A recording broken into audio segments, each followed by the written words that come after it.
Welcome to my all dear students. Dhurandhar classes YouTube channel पर आपका स्वागत है। आज हम रेशो की क्लास को कंटिन्यू करते हैं। तो चलो देखिए, आज की क्लास कुछ हम पहले देख लेते हैं बेसिक, इसके बाद हम सवाल को शुरू करते हैं।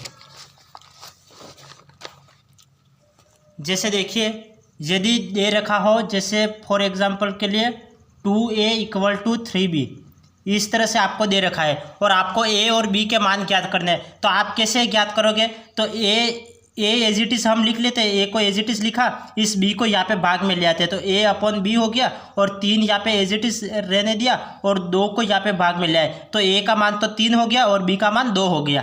तो a/b का मान क्या होगा? a का मान तो 3 और b का मान क्या होगा? b का मान 2। तो इसे हम डायरेक्ट लिख सकते थे, डायरेक्ट a का मान 3 आ रहा है तो हम a का मान तो ये 3 और b का मान 2, हम ऐसे भी देख सकते थे। तो हम डायरेक्ट देखेंगे, ये तो मैं आपको समझाने के लिए बता रहा हूँ, हम डायरेक्ट देखेंगे सवाल में a और b का मान कैसे निकलेंगे। ये a का मान तो 3 आ गया और b का मान 2। आप ऐसे डिटेल में करोगे तो भी a का मान तो 3 ही आने वाला है और b का मान 2 ही आने वाला है। तो हम किस प्रकार से देखेंगे सवाल में?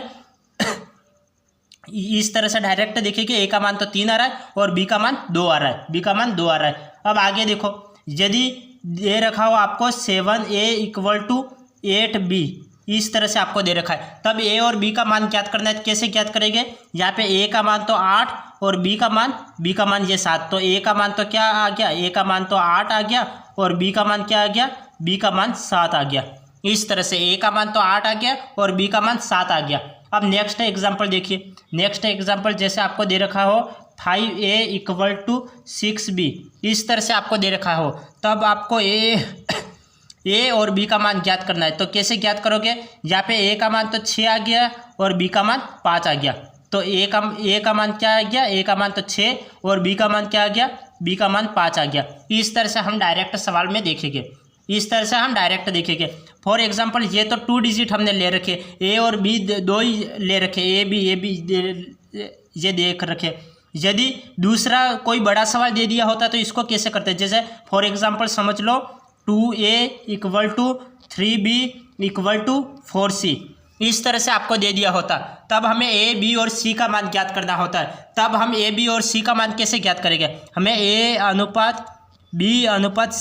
a b और c का मान ज्ञात करना है। तब हम क्या करेंगे? इसमें इसका लघुत्तम लेंगे, इसका लघुत्तम लेंगे। तो लघुत्तम कैसे लेते? तो आप ऐसे बच्चों की तरह मत करना कि जैसे ये 2 लिखा, 3 लिखा, 4 लिखा, तो इसको करो 2 एकम 2, 3 और 2 दूनी 4, फिर 2 1 3 1, फिर 3 लिखो 1 1 1, फिर 3 दूनी 6 और 6 दूनी 12, तो ये लघुत्तम 12 आ गया। ऐसे मत करना, 3 दूनी 6 और 6 दूनी 12, ऐसे 12 ऐसे आप मत करना। आप डायरेक्ट यहाँ पे देखो, ये 2a = 3b = 4c ये दे रखा है, तो इसका लघुत्तम क्या आएगा? तो इसका लघुत्तम देखो, इसमें सबसे बड़ी संख्या कौन सी है?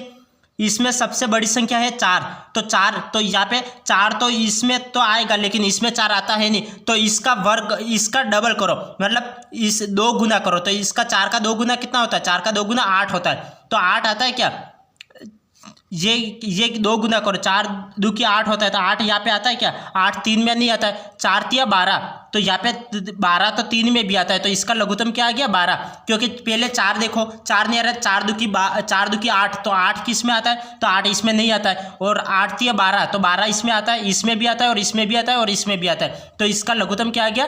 12 इसका लघुत्तम आ गया। तो यहाँ पे मैं किसका गुणा करूँगी? 12 हो जाएगा, तो 6 का गुणा करूँगा, इसमें 4 का गुणा करूँगा तब 12 होगा, तो 4 तिया 12, इसमें 4 तिया 12, इसमें 3 का गुणा करूँगा तब 12 आएगा, तो 6 4 3 ये इसका आंसर आ गया, 6 4 3 ये इसका आंसर आ गया। अब नेक्स्ट सवाल देखो, जैसे आपको कोई बड़ी संख्या दे रखी हो, कोई बड़ी संख्या दे रखी है, जैसे फॉर एग्जाम्पल समझ लो 2a = 3b = 6c, इस तरह से आपको कुछ संख्या दे रखी है और अब हमें क्या a b और c का मान ज्ञात करना है। तब हम कैसे ज्ञात करेंगे? यहाँ पे a b और c का मान ज्ञात करना है, तब हम कैसे ज्ञात करेंगे? यहाँ पे सबसे बड़ी संख्या देखो, सबसे बड़ी संख्या कौन सी है? 6 है, और 6 तो इसमें भी आती है और 6 इसमें भी आती है, तो इसका लघुत्तम क्या आएगा? इसका लघुत्तम 6 ही आ जाएगा, 6 इसका लघुत्तम आ जाएगा। तो इसमें किसका गुणा करूँ? ए अनुपात बी अनुपात सी, हमें ए बी सी के मान ज्ञात करना है। तो यहाँ पे किसका गुणा करोगे 6 आ जाएगा, तो 2 तिया 6, 2 तिया 6, तो यहाँ पे क्या आ जाएगा 3 आ जाएगा। और इसमें किसका गुणा करूँ कि 6 आ जाए, तो 3 दुखी 6, तो यहाँ पे मैं 2 का गुणा करूँगा तब 6 आएगा। यहाँ पे किसका गुणा करूँगा 6 आएगा, तो 1 का गुणा करूँगा तब, तो यहाँ पे ए का मान तो 3 आ गया, बी का मान 2 आ गया और सी का मान 1 आ गया। इस तरह से हम मान को ज्ञात करेंगे।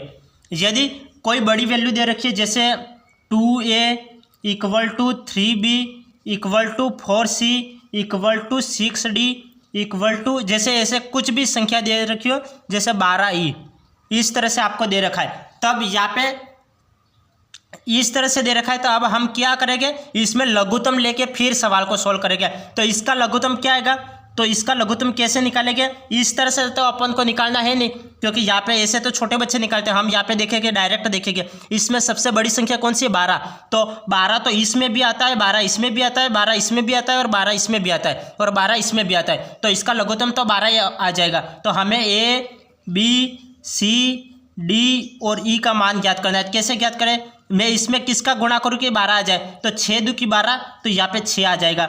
इसमें किसका गुणा करूँ कि 12 हो जाए, तो 4 तिया 12 होता है, तो यहाँ पे 4 आ जाएगा। इसमें किसका गुणा करूँ कि 12 हो जाए, तो 4 तिया 12, तो यहाँ पे 3 आ जाएगा। इसमें किसका गुणा करूँ कि 12 हो जाए, तो 6 दू की 12, तो यहाँ पे 2 आ जाएगा। इसमें 1 का गुणा करूँगा तब 12 आएगा। तो इसका ए बी सी डी और ई का मान क्या हो जाएगा, 6 4 3 2 1, इस तरह से इसका मान हो जाएगा। इस तरह से हम इसका मान हो जाएगा। अब हम सवाल को देखते हैं, अब हम सीधे सवाल पे आ जाते हैं, सवाल को देख लेते हैं।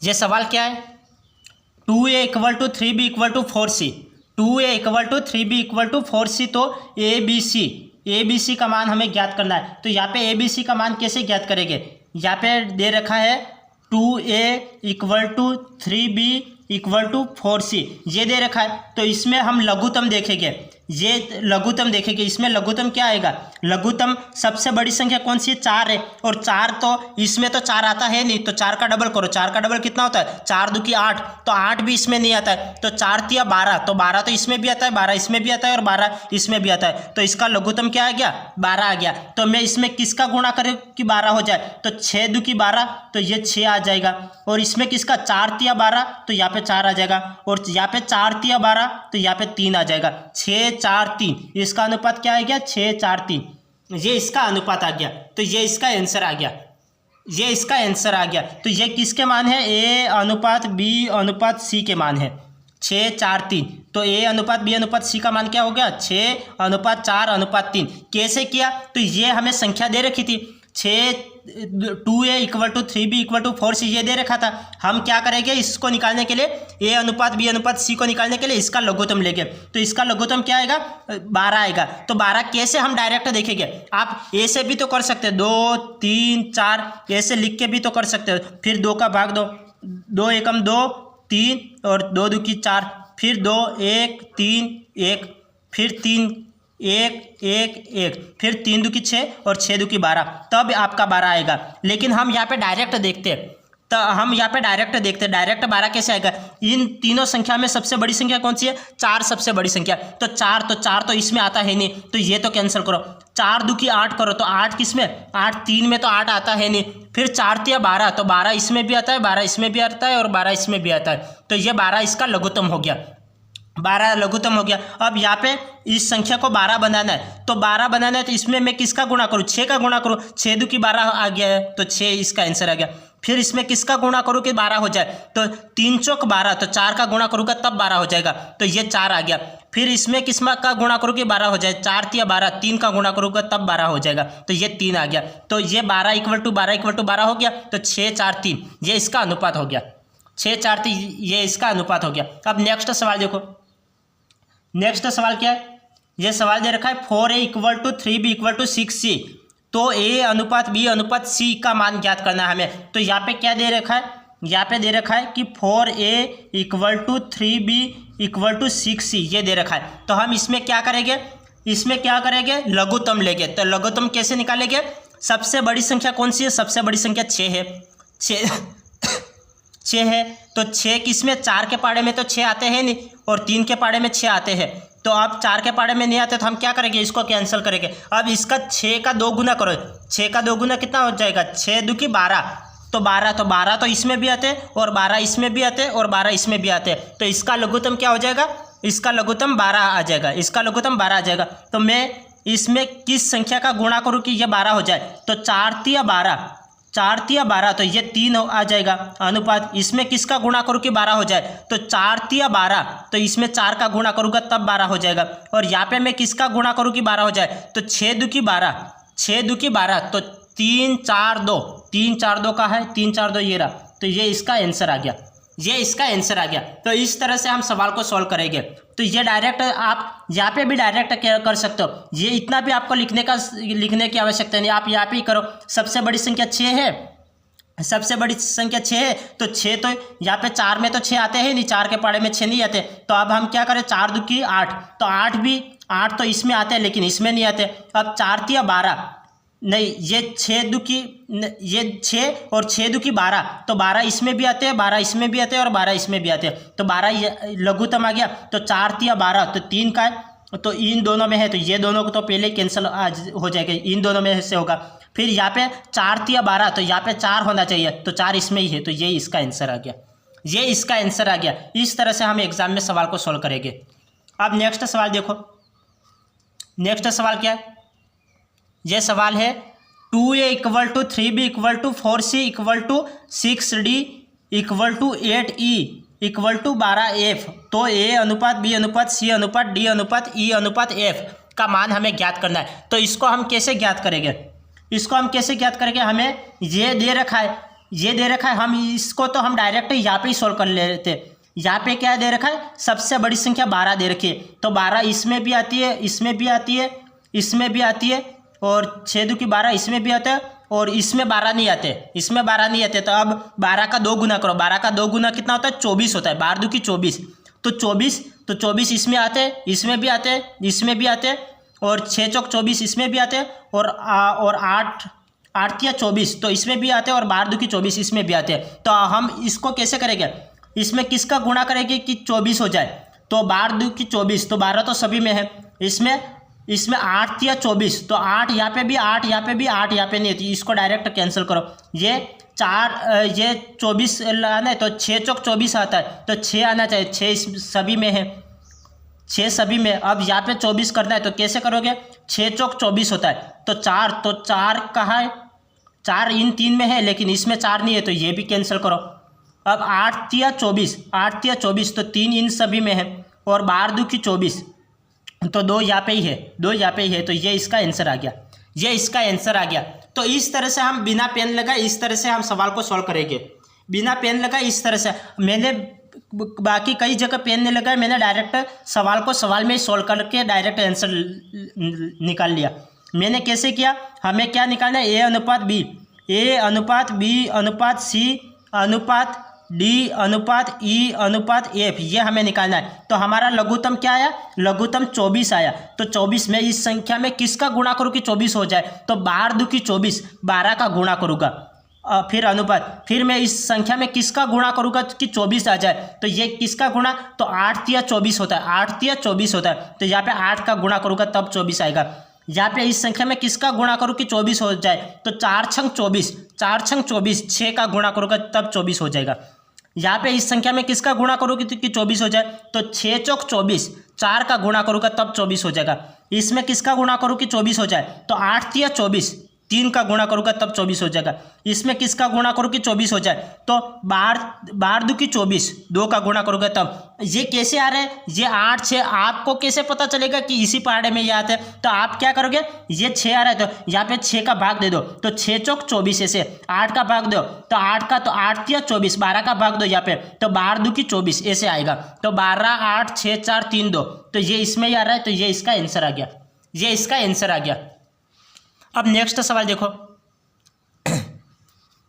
नेक्स्ट सवाल क्या है, a की आय दुगुना, a की आय दुगुना, मतलब a की आय क्या हो रही है, दुगुनी हो रही है, तो a की आय दुगुनी हो रही है। b की आय 3 गुना, b की आय क्या हो रही है, 3 गुना हो रही है, तो b को मैंने 3 गुना कर लिया। तथा c की आय 4 गुना, c कितना हो रहा है, 4 गुना हो रहा है, तो c को मैंने 4 गुना कर लिया। आपस में बराबर है, तो ये मैंने सबको बराबर कर लिया। तीनों की कुल आय कितनी है? 52,000 है। तीनों की कुल आय कितनी है? 52,000 है। तो ए की कुल आय कितनी है? तो हम पहले ए बी सी के मान निकाल लेते हैं। तो ए बी सी के मान निकालो, ए बी और सी के मान निकालो। तो इसको कैसे निकालेंगे? इसका लघुत्तम लो। तो लघुत्तम क्या आएगा? सबसे बड़ी संख्या कौन सी है? 4 है। 4 सबसे बड़ी संख्या है, तो 4 3 में तो आता है नहीं, तो 4 दूनी 8 होता है, तो 8 भी 3 में नहीं आता है। और 4 तिया 12, तो 12 होता है, तो 12 तो 3 में भी आता है, 2 में भी आता है और 4 में भी आता है। तो लघुत्तम क्या आ गया? लघुत्तम क्या आ गया? लघुत्तम 12 आ गया। तो मैं इस संख्या में किसका गुणा करूँ कि 12 हो जाए? तो यहाँ पे 2 का भाग दे दो, तो कितना आ जाएगा? 6 दूनी 12, 6 दूनी 12 होता है। और फिर मैं इस संख्या में किसका गुणा करूँ कि 12 हो जाए? इस संख्या में किसका गुणा करूँ कि 12 हो जाए? तो ये 4 तिया 12 होता है, 4 का गुणा करूँगा तब 12 हो जाएगा। अब मैं इस संख्या में किसका गुणा करूँ कि 12 हो जाए? तो 4 तिया 12, 3 का गुणा करूँगा तब 12 हो जाए। ये संख्या कैसे निकल रही है? तो आप 12 में एक बार 2 का भाग दो, 12 का में 2 का भाग दो तो 6 आ गया, तो ये 6 आ गया। फिर 12 में 3 का भाग दो, तो 3 चौक 12, तो ये 4 आ गया, ये 4। फिर 12 में क्या करो? 4 का भाग दो, तो 4 तिया 12, तो ये 3 आ गया। इस तरह से आप निकालोगे, लेकिन आपको डायरेक्ट करना है, ये नहीं करना है एग्जाम में। ये डायरेक्ट ए बी सी के मान क्या आ गए? 6 4 3, ये मान आ गए। अब क्या बोल रहे हैं? कुल आय 52,000 है। कुल आय 52,000, ये कुल कितना होता रहा है? मतलब टोटल कितना हो रहा है? 6 4 10 और 10 और 3 13, और 13 की वैल्यू कितनी दे रखी है? 52,000। 13 की वैल्यू कितनी दे रखी है? 52,000 दे रखी है। 13 की वैल्यू 52,000। ये इसका कितना गुना है? ये इसका कितना गुना है? 13 चौक 52 होता है। 4 और 3 जीरो, 3 जीरो लगा लो, ये 4,000 गुना है। यहाँ पे क्या पूछा? ए की कुल आय कितनी है? ए की कुल आय, तो हमें ए की कुल आय निकालनी है। ये 6 है, तो 6 का 4 गुना कर लो।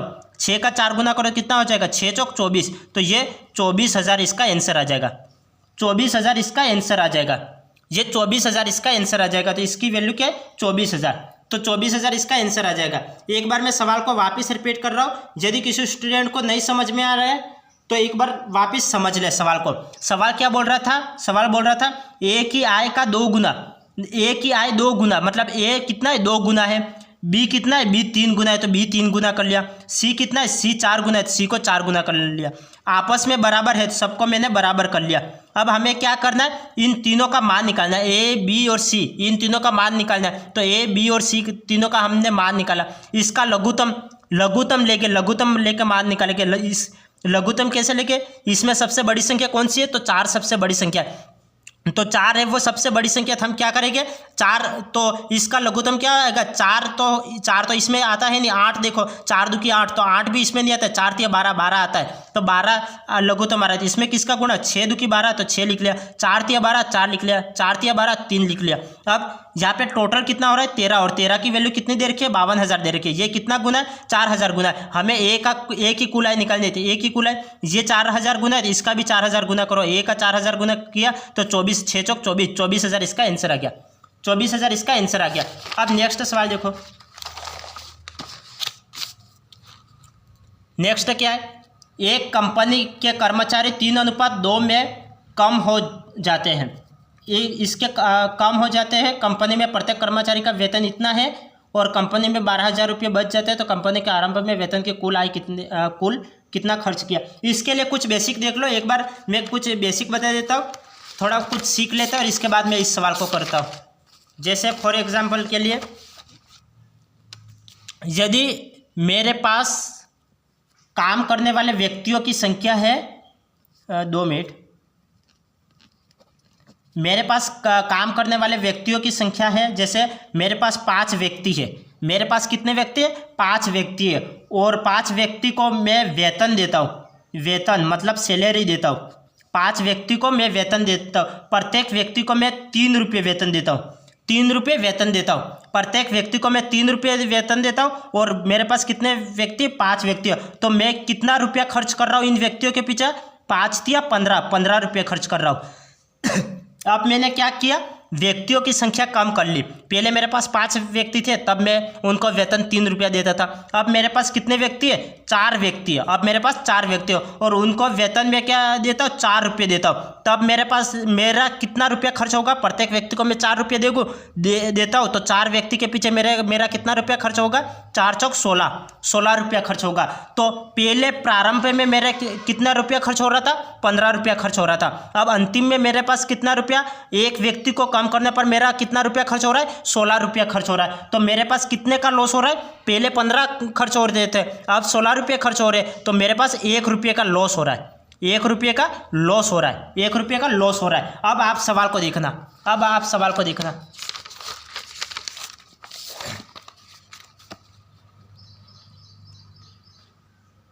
एक कंपनी के कर्मचारी 3:2 में कम हो जाते हैं। एक कंपनी के कर्मचारी है वो कितने हैं? 3:2।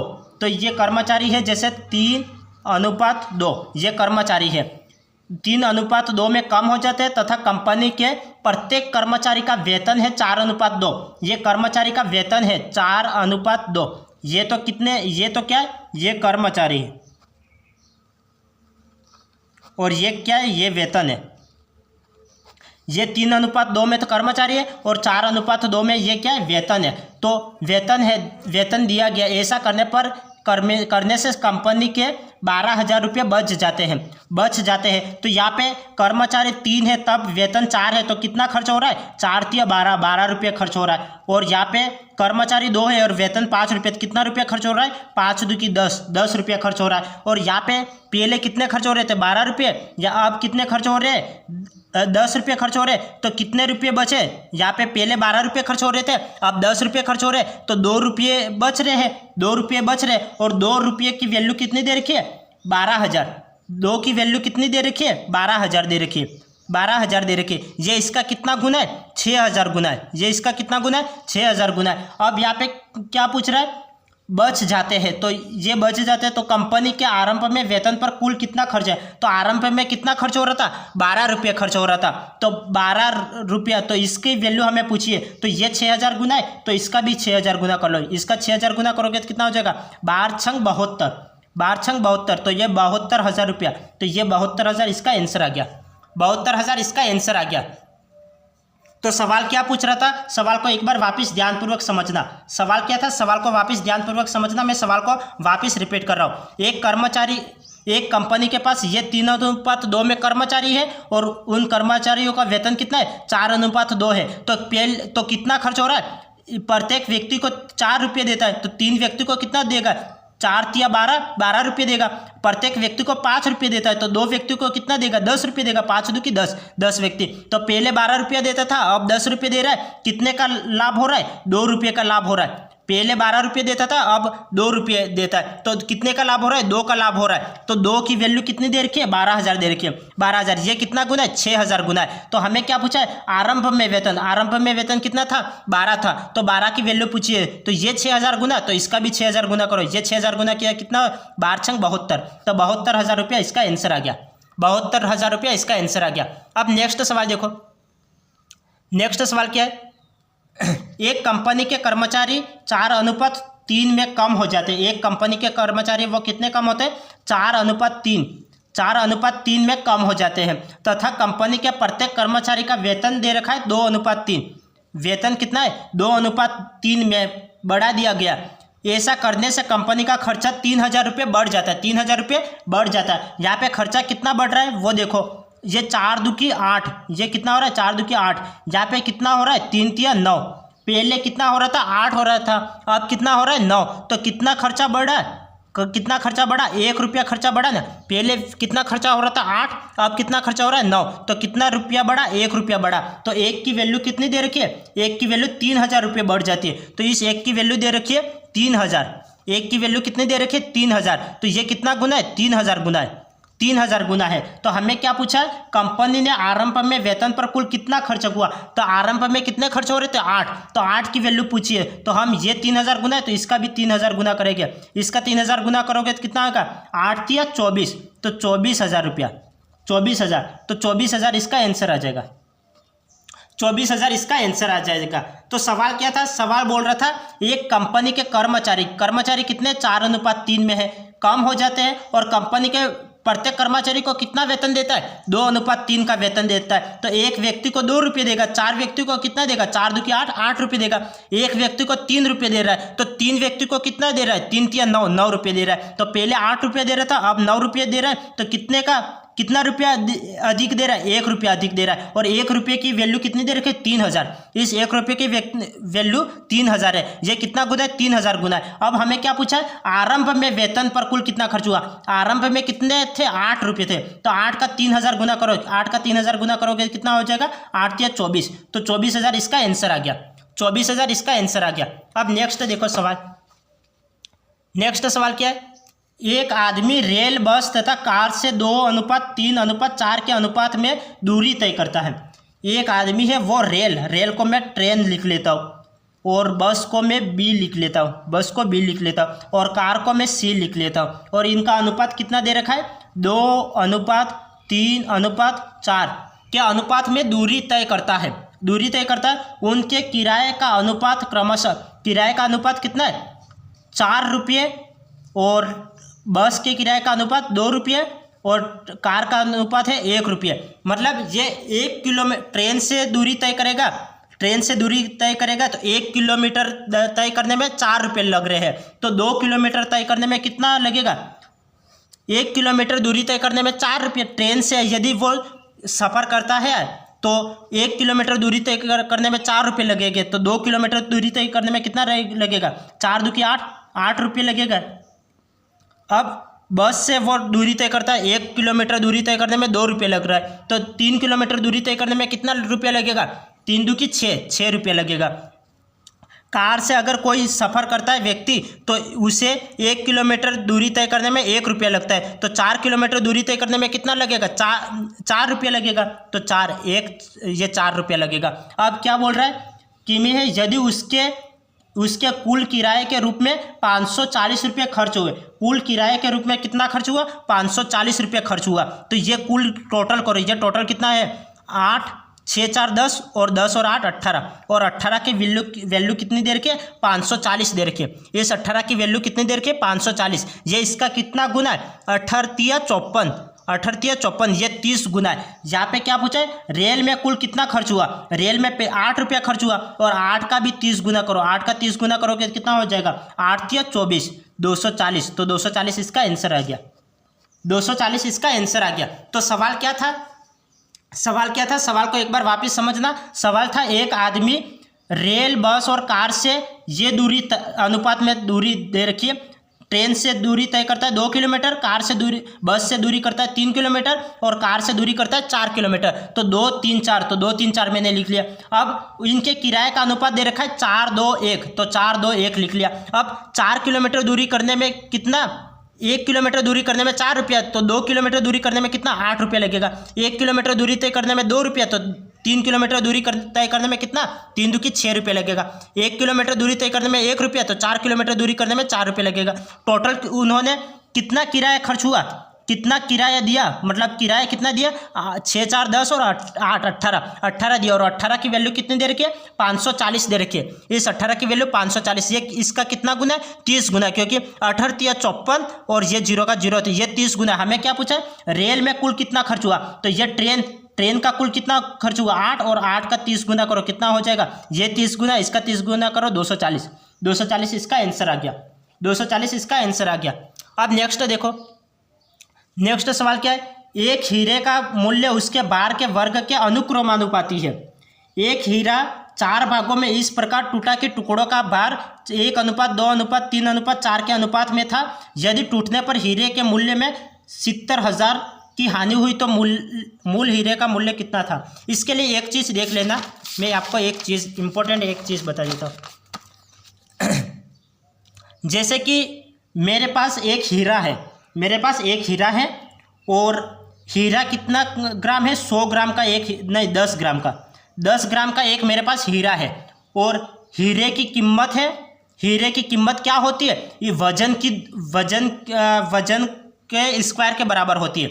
जैसे हीरे की कीमत है वो वजन के स्क्वायर के बराबर, वजन के वर्ग के बराबर होती है, वजन के वर्ग के बराबर होती है। जैसे मेरे पास 10 ग्राम का हीरा है तो इसकी कीमत क्या हो जाएगी, वजन के वर्ग के बराबर। तो वजन कितना है 10, और 10 का वर्ग करोगे तो कितना हो जाएगा 100। तो उसकी शुरुआती कीमत कितना है 100 रुपये है, उसकी शुरुआती कीमत कितनी है 100 रुपये। और फिर क्या किया मैंने, गलती से मेरे हाथ से हीरा गिर गया, हीरा या सोना कुछ भी मान लो, गलती से मेरे हाथ से हीरा गिर गया, हीरा मेरे हाथ से गलती से गिर गया, और फिर वो जैसे 3 टुकड़ों में विभाजित होगा। हीरा मेरे हाथ से गलती से ज़मीन पर गिर गया और हीरा 3 टुकड़ों में विभाजित हुआ। और पहला टुकड़ा है वो तो जैसे 1 ग्राम का है, पहला टुकड़ा तो 1 ग्राम का हुआ, और दूसरा टुकड़ा है वो 2 ग्राम का हुआ, और तीसरा टुकड़ा है वो 7 ग्राम का हुआ। जैसे 7 और 8 और 10, ये 10 ग्राम का हो गया। तो पहला टुकड़ा है वो 1 ग्राम का हुआ, दूसरा टुकड़ा है वो 2 ग्राम का हुआ, और तीसरा टुकड़ा है वो 7 ग्राम हुआ। फिर इन टुकड़ों को मैं सुनार के पास ले गया, इन टुकड़ों को मैं सुनार के पास ले गया। तो सुनार मुझे क्या, वजन के वर्ग के बराबर रुपये देता है। तो इसका मुझे कितना पैसा मिलेगा, इसका वर्ग करो, 1 का वर्ग तो 1 ही होता है, प्लस 2 का वर्ग करो, 2 का वर्ग 4 होता है, प्लस 7 का वर्ग करो, 7 का वर्ग 49 होता है। तो मैं सुनार के पास ले गया, तो सुनार ने मुझे क्या, वजन के वर्ग के बराबर मुझे पैसा दिया। तो 1 ग्राम के पीछे मुझे 1 रुपया मिला, 2 ग्राम के पीछे मुझे 4 रुपया मिला, और 7 ग्राम के पीछे मुझे 49 रुपये मिला। तो मुझे टोटल कितना पैसा मिला, 49 और 1 50, और ये 49 50 और ये 54 रुपये मिला। तो पहले मैं सुनार के पास ले गया था, मैं ओरिजिनल हीरा मतलब 10 ग्राम का हीरा ले गया था, तो सुनार मुझे कितना रुपया दे रहा था, 100 रुपये दे रहा था, वजन के वर्ग के बराबर रुपया दे रहा था, तो 100 रुपये दे रहा था। अब हीरा क्या टुकड़ों में विभाजित हो गया, और इसके बाद हीरे ने मुझे कितना रुपया दिया, 54 रुपये दिया। तो मुझे कितने का लॉस हुआ, कितने का लॉस हुआ, पहले 100 रुपये देता था, अब 54 रुपये दिया टुकड़ों में, तो फिर मेरा कितना का लॉस हुआ। तो यहाँ पे मेरा ये 54 माइनस करेंगे तो ये आ जाएगा 46 रुपये का मेरा क्या हो गया, लॉस हो गया। ये इतने रुपये का मेरा लॉस हो गया। अब आप सवाल को देखना,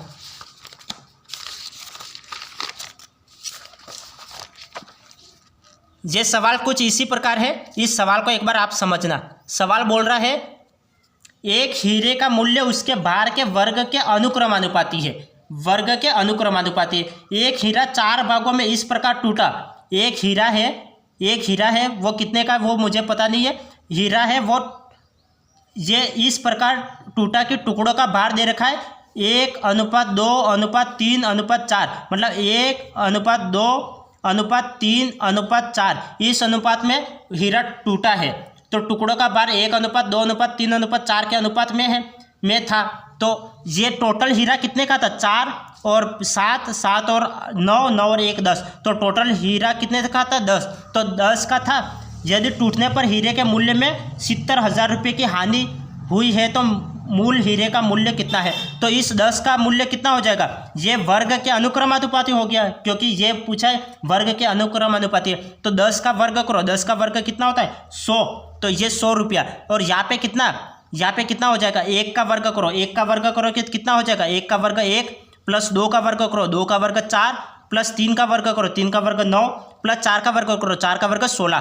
तो इसका मूल्य कितना हो गया, इसका मूल्य कितना, 16 और 4 20, 20 और 29, 29 और 30, 30 रुपया हो गया। पहले मुझे कितना रुपया मिल रहा था, 100 रुपया मिल रहा था, अब मुझे कितना रुपया मिल रहा है, 30 रुपया मिल रहा है। तो मेरा कितना लॉस हो रहा है, मेरा कितना लॉस हो रहा है, 70 रुपये का मेरा लॉस हो रहा है, 70 रुपये का मेरा लॉस हो रहा है। और 70 रुपये का लॉस हो रहा है, और 70 की वैल्यू कितनी दे रखी है, 70,000 दे रखी है। इस 70 की वैल्यू दे रखी है 70,000 दे रखी है। ये इसका कितना गुना है, ये 1000 गुना है, ये 1000 गुना है। हमें क्या पूछा है, मूल हीरे का मूल्य कितना है। तो मूल हीरे का मूल्य कितना, 100 रुपये था। तो इसका भी 1000 गुना कर लो, इसका 1000 गुना करोगे तो कितना हो जाएगा, इसका 1000 गुना करोगे तो 1 लाख, 3 4 5, 1 लाख इसका आंसर आ जाएगा।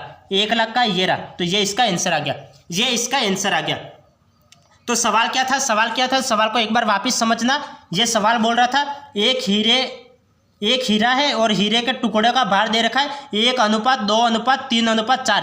ये हीरे के टुकड़ों का भार है, और इस टुकड़ों का भार को ये दे रखा है और ये क्या बोल रहा है, वर्ग के अनुक्रमानुपाती है। तो ये टोटल कितना हुआ, 4 और 3 7, 7 और 9, 9 और 1 10, तो ये टोटल 10 ग्राम का हीरा हुआ। और इसकी वैल्यू क्या है, वर्ग करो, वर्ग के अनुक्रमानुपाती, तो 10 का वर्ग करो कितना हो गया, 100 हो गया। तो मूल कीमत क्या है, मूल कीमत तो 100 रुपया हो गई। अब इसका वर्ग करो, 1 का वर्ग 1, 2 का वर्ग 4, 3 का वर्ग 9, 4 का वर्ग 16, इन सबको जोड़ोगे तो कितना आ जाएगा, 30 आ जाएगा। तो पहले कीमत कितनी थी, 100 रुपया थी, अब कीमत कितनी है, 30 रुपये। तो कितने का लॉस हुआ, 70 रुपये का लॉस हुआ। और ये 70 रुपये का लॉस मतलब 70 रुपये की हानि हुई है। और हानि की कीमत कितनी दे रखी है, हानि कितने की हो रही है सवाल में, 70,000 की। तो इस 70 की वैल्यू कितनी है, 70,000 है। ये इसका कितना गुना है, तो ये 7 से काटोगे तो कितने बार कटेगा, 7 एकम 7 और 0 से 0 तो 1000 गुना है। तो ये 1000 गुना है। तो हमें क्या पूछा है, हीरे मूल कीमत पूछी है, मूल हीरे का मूल्य कितना है। तो मूल हीरे का कीमत कितनी थी, 100 रुपये थी। तो 100 का 1000 गुना करोगे तो कितना हो जाएगा, 1 लाख हो जाएगा। तो 1 लाख ये इसका आंसर आ गया, 1 लाख इसका आंसर आ गया। अब नेक्स्ट सवाल देखो, नेक्स्ट सवाल क्या है, एक हीरे का मूल्य उसके भार के वर्ग के अनुक्रमानुपाती है। एक हीरे का जो मूल्य है वो उसके भार के वर्ग के अनुक्रमानुपाती है। एक हीरा 3 भागों में इस प्रकार टूटा कि उनके टुकड़ों का भार है वो 3:4:5। तो ये 3 भागों में टूटा है हीरा। तो ये टोटल कितना हो जाएगा, 5 4 9 और 9 और 3 12 हो जाएगा, 12 हो जाएगा। तो ये टूटा है और इसकी कीमत क्या है, वर्ग के अनुक्रमानुपाती है। तो 12 का वर्ग करो कितना हो जाएगा, 12 का वर्ग करोगे तो 144 आ जाएगा। 12 का वर्ग करो तो 144 आ जाएगा। अब इसका वर्ग करो, 3 का वर्ग करोगे तो कितना आ जाएगा, 3 का वर्ग 9, 4 का वर्ग करोगे तो 16, 5 का वर्ग करो तो 25 आ जाएगा। अब ये टोटल कितना हो रहा है, ये टोटल मूल्य कितना हो रहा है, 25 और 16 कितना हो जाएंगे, 25 और 16 ये 30 40 और 41 और 9 50 हो जाएंगे, 50। और पहले कीमत कितनी थी, 144 थी, अब कीमत कितनी, 150 कीमत है। तो ये कितने की हानि हुई, 144 में से 50 गए तो कितने, 94 बचे, 94। और 94 की वैल्यू कितनी दे रखी है, हीरे के मूल्य में 9400 की हानि हुई। तो यहाँ पे हानि कितनी हो रही है, 94, और यहाँ पे कितने की हानि हो रही है, 9400। तो ये 94 की वैल्यू कितनी है, 9400, ये इसकी वैल्यू है। तो ये इसका कितना गुना है, 100 गुना है। ये इसका कितना गुना है, 100 गुना है। हमें क्या पूछा है, मूल हीरे का मूल्य कितना है। तो मूल हीरे का मूल्य पहले कितना था, 144। तो अब इसका भी 100 गुना कर लो, इसका 100 गुना करोगे तो कितना हो जाएगा, इसका 100 गुना करोगे तो ये 14,400 इसका आंसर आ जाएगा, 14,400 इसका आंसर आ जाएगा, 14,400 ये रहा, 14,400 इसका आंसर आ जाएगा, ये इसका आंसर आ जाएगा। तो सवाल क्या था, सवाल को एक बार वापस समझना। सवाल बोल रहा था हीरे का मूल्य उसके भार के वर्ग के अनुक्रमानुपाती है।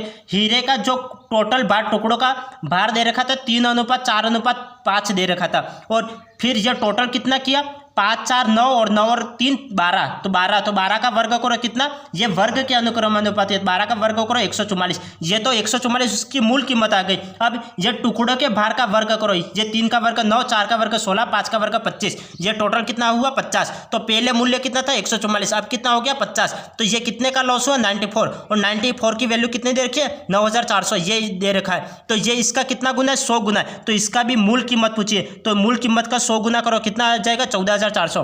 तो 14,400 इसका आंसर आ गया। अब नेक्स्ट सवाल देखो, सम्यक और मोहित के अंकों का अनुपात 7:8 है। ये सम्यक है और ये मोहित है, उनके अंकों का अनुपात 7:8 और उनके कुल अंक 135 थे।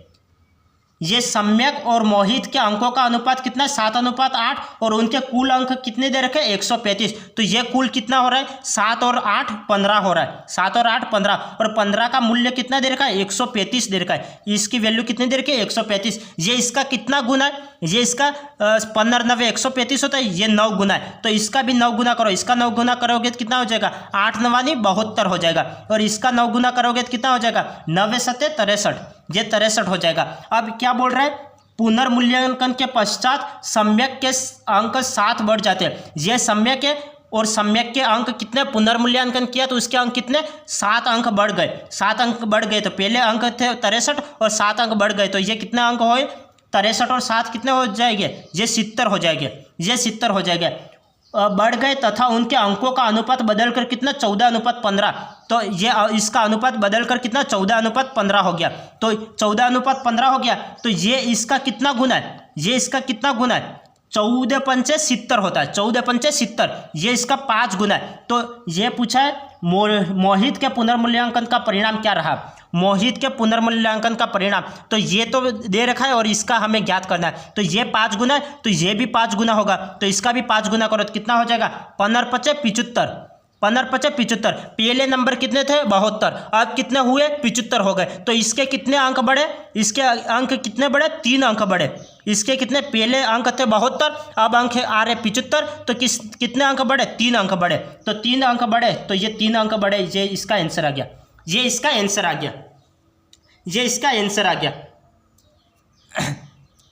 तो सवाल क्या था, सवाल को एक बार वापस समझना। मोहित और ये सम्यक और मोहित के अंकों का अनुपात दे रखा था 7:8 दे रखा था, और उनके कुल अंक 135 थे। तो इनका टोटल क्या कितना आया 7 और 8 15, और 15 की वैल्यू दे रखी 135। ये इसका 9 गुना, तो इसका भी 9 गुना करो, इसका भी 9 गुना करो। इसका 9 गुना करोगे तो 72, इसका 9 गुना करोगे 63 आएगा। अब क्या बोल रहे हैं, सम्यक के 7 अंक बढ़ जाते, इसके 7 अंक बढ़ जाते, कितना हो जाएगा 63 और 7 70 हो जाएगा। और फिर बढ़ जाते और फिर अंकों का अनुपात बदलकर क्या हो जाएगा 14:15, 14:15 हो जाएगा। तो 14 की वैल्यू कितनी हो रही है 70। ये इसका कितना गुना है 5 गुना है, तो इसका भी 5 गुना कर लो। इसका 5 गुना करोगे तो कितना हो जाएगा 15×5 = 75, तो इसका 5 गुना करोगे तो 75 आ जाएगा। तो पहले अंक थे 72, अब अंक हो गए 75। कितना गुना वृद्धि हुई 3 अंक बढ़े, कितने अंक बढ़े 3 अंक बढ़े, ये इसका आंसर आ गया।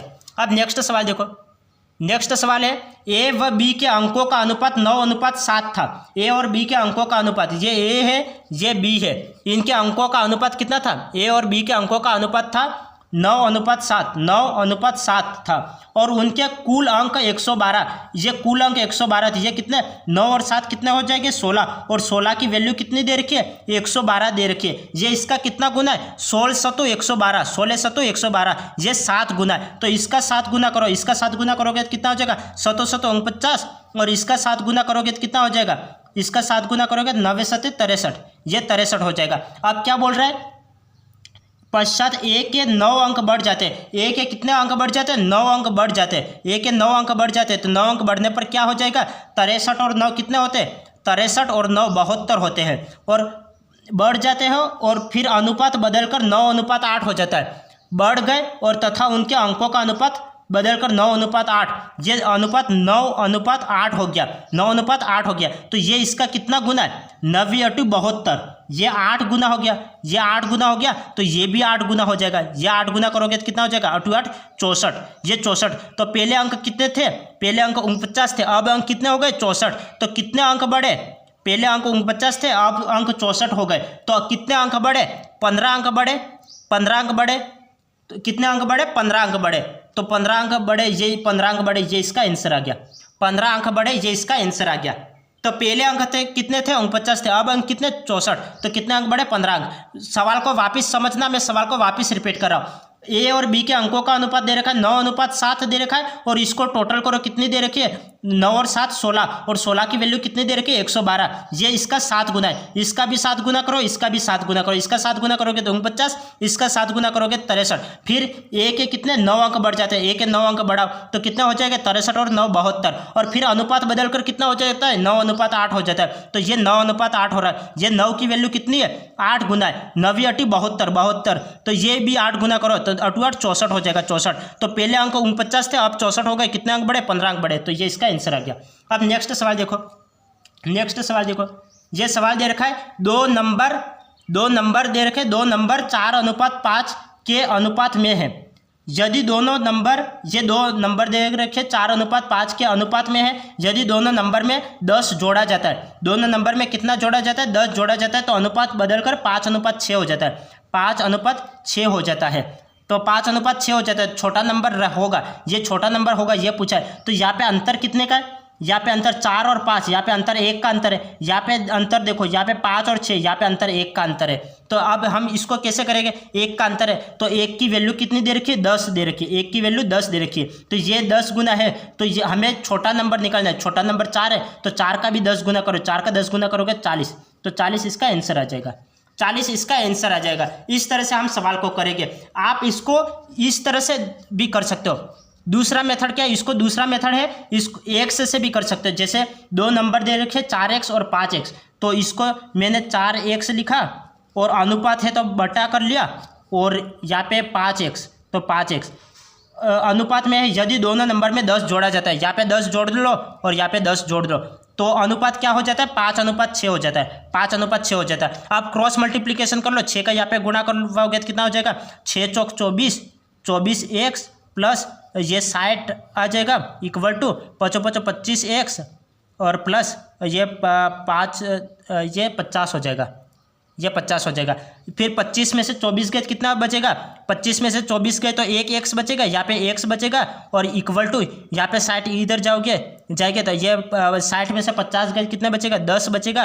तो x की वैल्यू 10। हमें क्या निकालना है, छोटा नंबर निकालना है। छोटा नंबर कौन सा है, 4x है। छोटा नंबर 4x है, तो हमें इसकी वैल्यू निकालनी है। तो हम क्या करेंगे, 4 × x की वैल्यू कितनी है, 10, तो 10 का गुणा करवाओगे तो 4 दाए 40, तो 40 इसका आंसर आ गया। 40 इसका आंसर आ गया। इस तरह से भी आप सवाल को कर सकते हो। इस तरह से भी आप सवाल को कर सकते हो। अब नेक्स्ट सवाल देखो। नेक्स्ट सवाल क्या था, नेक्स्ट सवाल है, ये आपको समझ में आया नहीं आया, मैं इसको वापस रिपीट कर रहा हूँ। दो नंबर दे रखे थे 4:5 और फिर 10 जोड़ा जाए तो अनुपात कितना, 5:6 हो रहा है। तो अंतर कितने का, 1 का अंतर है। 1 की वैल्यू कितनी दे रखी है, 10 दे रखी है। तो ये 10 गुना है तो इसका भी 10 गुना करो, ये 40 इसका आंसर आ गया। अब नेक्स्ट देखो, नेक्स्ट सवाल क्या है, दो नंबर 7:11 के अनुपात में है। दो नंबर है वो कितने, 7:11। ये दो नंबर है वो 7:11 के अनुपात में है। यदि दोनों नंबर में 7 जोड़ा जाए, यदि दोनों नंबर में 7 जोड़ा जाए तो अनुपात कितना हो जाता है, 2:3। तो अनुपात कितना हो जाता है, 2:3 हो जाता है। तो छोटा नंबर होगा, छोटा नंबर होगा तो इसमें हमें छोटा नंबर निकालना है। कैसे निकालेंगे, अब यहाँ पे हम अंतर देख रहे थे, यहाँ पे अंतर देखो, 7 में से 2 माइनस करो, कितना हो जाएगा, 5 हो जाएंगे, 5 हो जाएगा। और यहाँ पे 3 माइनस करो, 11 में से 3 माइनस करोगे तो कितना हो जाएगा, 11 में से 3 माइनस करोगे तो 8 हो जाएगा। तो यहाँ पे अंतर समान नहीं आ रहा है, यहाँ पे तो अंतर समान आ रहा था, अंतर समान आ रहा था, इसलिए हमने डायरेक्ट वैल्यू लिख ली। यहाँ पे भी अंतर 1 आ रहा था, यहाँ पे भी अंतर 1 आ रहा था, यहाँ पे दोनों जगह अंतर समान आ रहा था, इसलिए 1 की वैल्यू यहाँ पे 10 लिख ली। यहाँ पे भी अंतर समान आना चाहिए, अंतर समान नहीं है तो समान करो। जैसे 7 में से 3 माइनस करोगे तो 5 आएगा, यहाँ पे 8 आएगा, तो यहाँ पे 5 आ रहा है, यहाँ पे 8 आ रहा है, अंतर समान नहीं है। तो समान करने के लिए हम क्या करेंगे, हम क्या करेंगे, यहाँ पे 11 में से 7 माइनस करो, 11 में से 7 माइनस करो कितना आ जाएगा, 11 में से 7 माइनस करो कितना आ जाएगा, ये 4 आ जाएगा। और यहाँ पे 3 में से 2 माइनस करो, 1 आ जाएगा। तो अब समान करने के लिए क्या करो, यहाँ पे 4 है तो 4 का यहाँ पे गुणा करवा लो, 4 का यहाँ पे गुणा करवा लो, और यहाँ पे 1 आ रहा है तो 1 का यहाँ पे गुणा करवा लो, 1 का यहाँ पे गुणा करवाओगे संख्या एज इट इज लेके 4 का यहाँ पे गुणा करवा लेते हैं। यहाँ पे 4 का गुणा करवा कितना हो जाएगा, 4 दूकी 8 अनुपात और 4 तिया 12। और अब यहाँ पे देखो, अब यहाँ पे देखो कि यहाँ पे क्या आ रहा है, अंतर समान आ रहा है। 8 में से 7 गए तो 1 आ रहा है, और 12 में से 11 गए तो यहाँ पे भी 1 आ रहा है, 12 में से 11 गए तो यहाँ पे भी अंतर 1 आ रहा है। तो 1 दोनों जगह समान आ रहा है। 1 की वैल्यू कितनी दे रखी है, 7। 1 की वैल्यू कितनी दे रखी है, 7 दे रखी है। इस 1 की वैल्यू 7 दे रखी है। तो हमें क्या निकालना है, छोटा नंबर है, छोटा नंबर तो यहाँ पे 7 है, 7 की वैल्यू निकालनी है। तो ये 7 गुना है तो इसका भी 7 गुना करो। इस 1 की वैल्यू 7 है तो ये 7 गुना है, इसका भी 7 गुना करो, 7 49। तो 49 इसका आंसर आ जाएगा, 49 इसका आंसर आ जाएगा। तो ये 49 इसका आंसर आ जाएगा। अब नेक्स्ट देखो, नेक्स्ट सवाल क्या है, 3 कक्षाओं में विद्यार्थियों का अनुपात दे रखा है 2:3:5। 3 कक्षाओं में विद्यार्थियों का अनुपात दे रखा है 2:3:5 ये दे रखा है। यदि प्रत्येक कक्षा में 10 विद्यार्थी और आ जाए, प्रत्येक कक्षा में 10 विद्यार्थी और आ जाए तो अनुपात कितना, 4:5:7 हो जाता है। 10 विद्यार्थी और आने पर अनुपात हो जाता है 4:5:7 हो जाता है। तो शुरुआत में कुल विद्यार्थी थे, तो शुरुआत में कुल कितने विद्यार्थी थे यह हमें देखना है। तो हम क्या करेंगे, यहाँ पे डिफरेंस देखेंगे, यहाँ पे अंतर कितने का है, यहाँ पे 4 में से 2 माइनस करोगे 2 का अंतर है, यहाँ पे भी 2 का अंतर है। तो 5 में से 3 माइनस करोगे यहाँ पे भी 2 आएगा, यहाँ पे भी 2 का अंतर है। 7 में से 5 माइनस करोगे 2 का अंतर है। तो यहाँ पे 2 की वैल्यू कितनी दे रखी है, 10 दे रखी है। इस 2 की वैल्यू कितनी दे रखी है, 10 दे रखी है। ये इसका कितना गुना है, 5 गुना है। ये इसका 5 गुना है, 5 दूनी 10 होता है, तो ये इसका 5 गुना है। तो हमें क्या निकालना है, शुरुआत में कुल कितने विद्यार्थी थे, शुरुआत में कुल कितने विद्यार्थी थे, शुरुआत में ये विद्यार्थी थे, बाद में तो ये विद्यार्थी हुए, शुरुआत में ये विद्यार्थी थे। तो 5 5 और 3 8, 8 और 2 10, तो पहले 10 विद्यार्थी थे और 10 का ये 5 गुना है, इसका भी 5 गुना करो, तो इसका 5 गुना करने पर कितना आ जाएगा, 5 दाई 50, तो 50 इसका आंसर आ जाएगा, 50 इसका आंसर आ जाएगा। तो सवाल क्या था, तो सवाल को देखो, सवाल क्या था, सवाल बोल रहा था 3 कक्षाओं में विद्यार्थियों का अनुपात 2:3:5 है। तो प्रारंभ में ये अनुपात था 2:3:5 ये था, फिर 10 विद्यार्थी और आ गए तो अनुपात ये हो गया। तो यहाँ पे अंतर देखो, यहाँ पे 2 का अंतर है, यहाँ पे भी 2 का अंतर है, यहाँ पे भी 2 का अंतर है। यहाँ पे अंतर कब समान होगा, जब ये भी अंतर समान होगा। जब 3 में से 2 माइनस करोगे 1 आएगा, 5 में से 3 माइनस करोगे यहाँ पे 2 आएगा, यहाँ पे 2 आएगा। लेकिन आप यहाँ पे अंतर क्या आ रहा है, यहाँ पे 2 आ रहा है, यहाँ पे भी 2 आ रहा है, यहाँ पे भी 2 आ रहा है। तो अंतर तो ये भी यहाँ पे भी 2 आ रहा है, यहाँ पे भी 2 आ रहा है, यहाँ पे भी 2 आ रहा है। तो इस 2 की वैल्यू कितनी दे रखी है, 10 दे रखी है।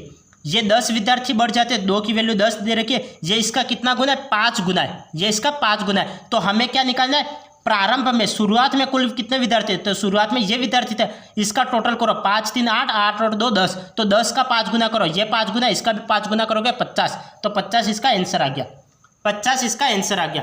अब नेक्स्ट सवाल देखो, नेक्स्ट सवाल क्या है, 3 कक्षाओं में विद्यार्थियों का अनुपात ये है, 3 कक्षाओं में विद्यार्थियों का अनुपात कितना है, 3:5:7 है, ये विद्यार्थियों का अनुपात है। यदि प्रत्येक कक्षा में 30 विद्यार्थी और आ जाए तो अनुपात कितना हो जाता है, 3:4:5 हो जाता है। तो शुरुआत में कुल कितने विद्यार्थी थे, शुरुआत में कुल कितने विद्यार्थी थे, वो देखो 7 और 5 12, 12 और 3 15 विद्यार्थी थे। इसकी वैल्यू हमें ज्ञात करनी है, तो कैसे ज्ञात करेंगे, यहाँ पे अंतर देखो, यहाँ पे अंतर कितने का आ रहा है, यहाँ पे अंतर 3 में से 3 माइनस करोगे कितना आएगा, 0 आएगा। ये 5 में से 4 माइनस करोगे 1 आएगा। यहाँ पे 5 में से 7, ये 7 में से 5 माइनस करोगे अंतर कितना आएगा, 2 आएगा। तो यहाँ पे अंतर समान नहीं है। पहले हम क्या देख रहे थे, मैं सवाल को कंपैरिजन कर रहा हूँ, सवाल को कंपैरिजन कर रहा हूँ। यहाँ पे अंतर 2 का अंतर आ रहा था, यहाँ पे भी 2 का अंतर, यहाँ पे भी 2 का अंतर, यहाँ पे भी 2 का अंतर। यहाँ पे अंतर समान नहीं है, यहाँ पे 0 का अंतर है, यहाँ पे 1 का अंतर है, यहाँ पे 2 का अंतर है। तो अंतर को समान करो। तो अंतर को समान करने के लिए हम क्या करेंगे, अंतर को समान करने के लिए हम क्या करेंगे, अंतर को हमें समान करना है। तो अंतर को समान करने के लिए अब यहाँ पे डिफरेंस देखो, यहाँ पे कितने का डिफरेंस है, 5 और 3 के मध्य कितने का डिफरेंस है, 2 का डिफरेंस है। यहाँ पे डिफरेंस देखो, ये 7 और 5 के मध्य कितने का डिफरेंस है, 2 का डिफरेंस है। यहाँ पे डिफरेंस देखो, ये यहाँ पे 4 में से 3 माइनस करोगे 1 का डिफरेंस है, यहाँ पे 5 में से 4 को माइनस करोगे 1 का डिफरेंस है। तो हमें समान करना है। समान करना है, क्या करोगे, ये 2 आ रहे हैं तो यहाँ पे 2 का गुणा करवा लो, और यहाँ पे 1 आ रहा है तो यहाँ पे 1 का गुणा करवाओ। तो 1 का गुणा करवाओगे तो ये संख्या एज इट इज आएगी, यहाँ पे 2 का गुणा करवा, तो ये कितना आ जाएगा, 3 दूकी 6, 4 दूकी 8 और 5 दूकी 10, ये आ जाएगा अंतर। और फिर ये अंतर आ जाएगा। अब यहाँ पे देखो, अब डिफरेंस कितना आ रहा है, ये 3 और 6 के मध्य डिफरेंस कितना आ रहा है, 3 का डिफरेंस। 5 और 8 के मध्य डिफरेंस कितने का आ रहा है, 3 का डिफरेंस। यहाँ पे 7 और 10 के मध्य डिफरेंस कितना आ रहा है, 3 का डिफरेंस। और 3 की वैल्यू कितनी दे रखी है, 3 की वैल्यू 30 दे रखी है। ये कितना गुना है, 10 गुना है। तो इसका भी 10 गुना करो, इसका 10 गुना करोगे कितना आ जाएगा, 150। तो 150 इसका आंसर आ जाएगा, 150 इसका आंसर आ जाएगा। सवाल क्या था, सवाल को ध्यानपूर्वक समझना। पहले अनुपात दे रखा था 3:5:7, 3:5:7 लिख लिया। फिर बाद में अनुपात 30 विद्यार्थी बढ़ जाने के बाद अनुपात कितना, ये 3:4:5 दे रखा था, 3:4:5 ये। अब अंतर देखो, तो यहाँ पे अंतर भिन्न भिन्न है, तो अंतर भिन्न भिन्न है, तो इसको समान करो। समान करने के लिए यहाँ पे देखो, यहाँ पे 2 का डिफरेंस, यहाँ पे 2 का डिफरेंस, यहाँ का 1 का डिफरेंस, यहाँ पे भी 1 का डिफरेंस। तो 1 का गुणा यहाँ पे करवा और 2 का गुणा यहाँ पे करवा। यहाँ पे 2 का गुणा करवाए कितना आया, 3 दूकी 6, 4 दूकी 8, 5 दूकी 10। तो अब यहाँ पे अंतर देखो, यहाँ पे 3 का अंतर आ रहा है, यहाँ पे भी 3 का अंतर आ रहा है, यहाँ पे भी 3 का अंतर आ रहा है। और 3 की वैल्यू कितनी दे रखी है, 30 दे रखी है। ये 10 गुना है, तो इसका भी 10 गुना करो, कितना आ रहा है, 150। तो 150 इसका आंसर आ गया। तो आज की क्लास हम यहाँ पे एंड करते हैं, फिर मिलेंगे नेक्स्ट क्लास में। यदि आपको किसी सवाल में समझ में नहीं आता है तो आप वीडियो को वापस रिपीट के देखें। यदि आप वीडियो को 2 से 3 बार रिपीट करके देखते हो तो आपको प्रत्येक सवाल समझ में आ जाएगा। तो हम आज की क्लास यहाँ पे एंड करते हैं, फिर मिलेंगे नेक्स्ट क्लास में। तब तक के लिए आपका दिन शुभ रहे, धन्यवाद।